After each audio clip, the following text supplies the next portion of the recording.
Student, क्या हाल चाल है भाई, कैसे हो? आज जैसे कि आप लोग सब जानते हैं कि हमने चैप्टर नंबर 2 की बात करनी थी, रिमेनिंग न्यूमेरिकल्स। मैंने आप लोगों को बोला था कि आप लोग खुद करोगे, और चैप्टर नंबर 2 मीन के चैप्टर नंबर 11 जो इसके बुक का है साउंड, तो बड़ा ही मजेदार टॉपिक है, बहुत ही आसान टॉपिक है। आप लोगों ने 9th क्लास में ब्रांचेस ऑफ फिजिक्स में साउंड की ब्रांच को भी पढ़ा था, कि जिसके अंदर हम बात करेंगे साउंड की प्रॉपर्टीज की। सबसे पहले तो मेरी जान मुझे ये चीज क्लियर होनी चाहिए कि साउंड कहते किसे हैं, तो इसके लिए एक 2 मिनट वेट करते हैं ताकि बाकी सारे लोग भी लाइव हो जाएं।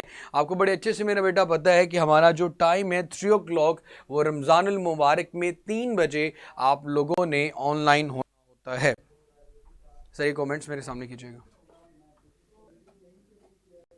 जी। साउंड का जो चैप्टर है, सबसे पहले तो मुझे ये चीज क्लियर होनी चाहिए कि साउंड किसे कहते हैं। तो मेरा बेटा यहां पे मैं एक ही लाइन लिखता हूं, only vibrating bodies,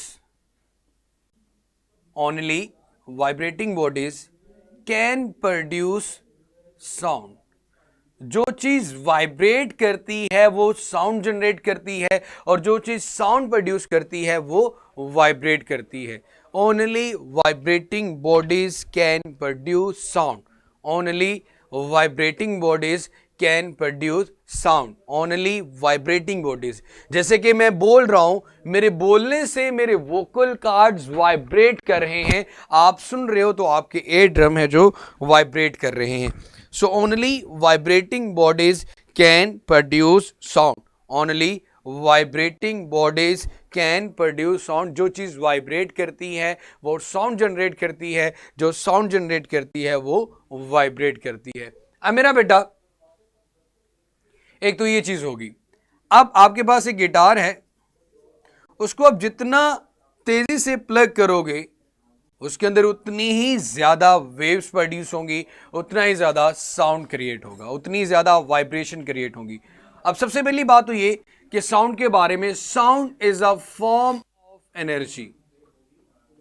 sound is a form of energy. मेरी आवाज अगर आप तक पहुंच रही है तो कोई ईंटें नहीं जो आपके सर पर लग रही हैं, in the form of waves ये ट्रेवल कर रही है। जी माशाल्लाह, काफी लोग जल्दी से लाइव हो चुके हैं मेरा बेटा। सो काइंडली अगेन वही रिक्वेस्ट होती है, रमज़ान मुबारक भी है, कि यार ज़्यादा ज़ोर लगाने से बेहतर है कि फर्स्ट टाइम ही आप लेक्चर पे फोकस किया करो, ताकि आपको चीज़ें हैं वो बिल्कुल क्लियर हो जाएं।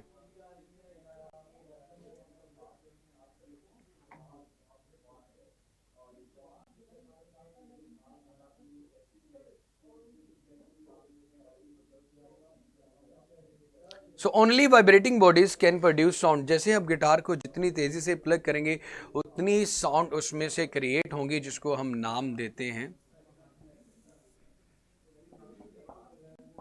अच्छा भाई, सबसे पहली बात तो ये चीज होगी कि जो चीज वाइब्रेट करती है, sound is a form of energy.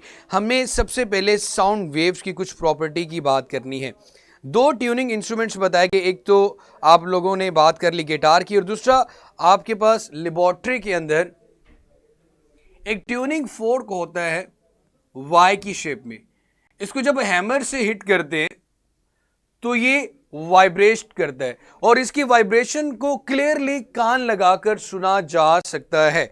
एक चीज तो ये होगी, only vibrating bodies can produce sound, sound is a form of energy. अब मेरा बेटा यहां पे जो चीज अभी क्लियर करना चाह रहा हूं वो ये है कि साउंड को एक जगह से दूसरी जगह, या साउंड वेव को एक जगह से दूसरी जगह ट्रेवल करने के लिए, प्रोपेगेट करने के लिए मीडियम की जरूरत होती है।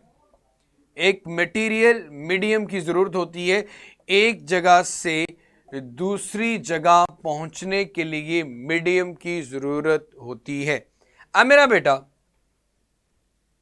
जैसे कि ए से बी तक, अब मीडियम क्या चीज होती है? सबसे पहली बात तो ये, अगर आपके वॉशरूम में छत से पानी पाइप के थ्रू आ रहा है तो पाइप आपका एक मीडियम है। मेरी आवाज इलेक्ट्रॉनिक सिग्नल की फॉर्म में आप तक आ रही है तो वो इलेक्ट्रॉनिक सिग्नल हमारे एक मीडियम थे। Electromagnetic waves through the air travel करती हैं, थ्रू द स्पेस ट्रेवल करती हैं, तो इलेक्ट्रोमैग्नेटिक का वो मीडियम आ गया। खैर वो खास मीडियम, तो हम उसको मीडियम रिक्वायर ही नहीं करते। आगे पानी के अंदर वेव्स प्रोड्यूस हुई तो पानी एक मीडियम था, जैसे कि प्रीवियसली चैप्टर में हम बात कर चुके हैं।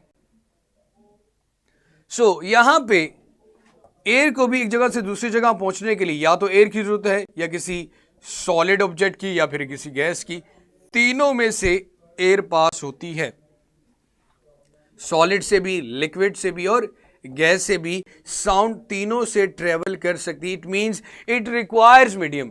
अगर मीडियम ना हो, जैसे कि यहां पे एक्सपेरिमेंट परफॉर्म किया गया है कि आप एक जार लें, मर्तबान लें, उसके अंदर एक इलेक्ट्रिक बेल को हैंग कर दें, इसके अंदर एक इलेक्ट्रिक बेल को हैंग कर दें।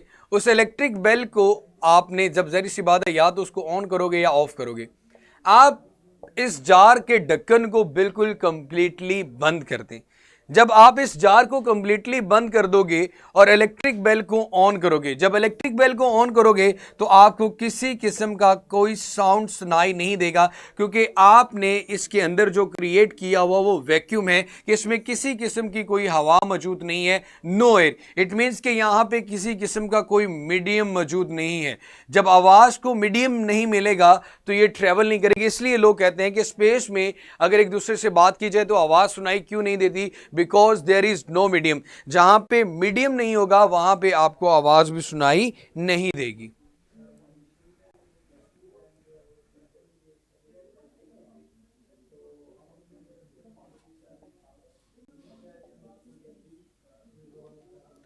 सो no air, no medium.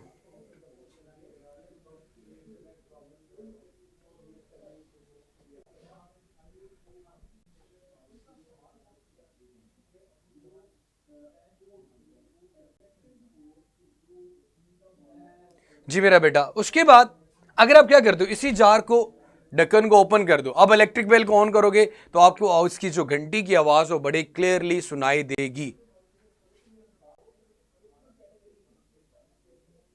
Ji, low sound impact how, तो जहरी सी बात है, जो चीज वाइब्रेट करती है वो साउंड जनरेट करती है। जब दो चीजें आपस में टकराती हैं, आप टक्कर मारो किसी भी चीज के साथ तो वाइब्रेशन क्रिएट करोगे, वाइब्रेशन से साउंड आएगा। मैं अपने हाथों को आपस में ये क्लैप करता हूं तो वाइब्रेशन से क्या क्रिएट हो रहा है, साउंड क्रिएट हो रहा है। साउंड से क्या क्रिएट होती है, वाइब्रेशन होती है। तो दोनों ये फिनोमेनाज हैं। और साउंड को एक जगह से दूसरी जगह ट्रैवल करने के लिए मटेरियल मीडियम लाइक मीडियम की जरूरत होती है, अदरवाइज साउंड क्रिएट नहीं होता। मैंने पेज नंबर 20 और 21 पे लिखे हुए टॉपिक्स को विद एक्टिविटी डिस्कस किया है। खैर इसमें कुछ याद करने वाला नहीं। हाँ, ये चीज पूछी जा सकती है कि prove that how sound requires material medium for its propagation.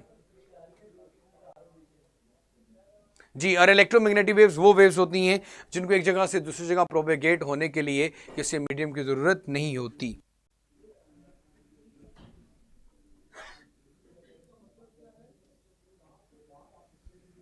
देखो भाई, इलेक्ट्रोमैग्नेटिक वेव्स नहीं, वहां पे या तो आप वो टाइप कर रहे होते हैं, बात करने, या फिर आपके पास वो वैक्यूम खत्म करके वहां पे ऑक्सीजन या इस तरह का एयर मटेरियल जहां पे मीडियम रिक्वायर हो, मीडियम जनरेट किया जाता है, तब पॉसिबिलिटी है, अदरवाइज नहीं। ओपनली जिस तरह मैं अभी बात कर रहा हूँ और मेरी आवाज़ आप तक आ रही है, वो इसलिए आ रही क्योंकि यहाँ पे एयर मौजूद है। अगर एयर मौजूद ना होती तो आपको मेरी आवाज़ भी सुना।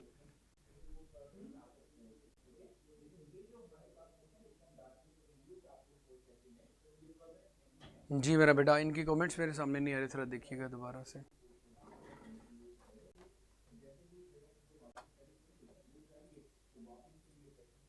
वो नीचे से देखिए ना। हाँ जी, ये जी, कंग्रेचुलेशंस। जी मेरा बेटा, कोई क्वेश्चन है तो बता दें, अगर क्लियर है तो क्लियर का कमेंट कर दें नीचे। और लेक्चर के एंड होने पर अपने लेक्चर का जो फीडबैक है मेरा बेटा, उसको काइंडली ज़रूर सबमिट करवाया करें।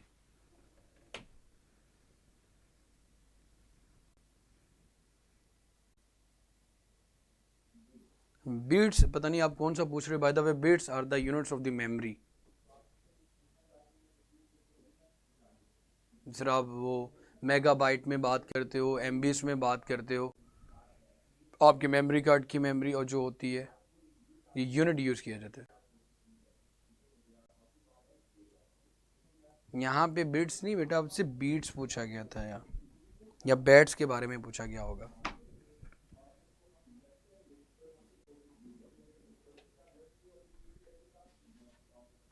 अच्छा, स्पेल गलत थे, चलिए मैं देख लेता हूँ मेरा बेटा, स्पेलिंग मिस्टेक होगी एंटर करने वाले से।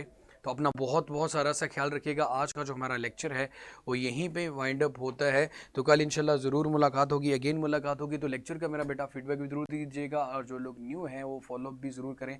बहुत अल्लाह ताला आपको अपने हिफ्ज़ व अमान में रखे। अल्लाह हाफिज़।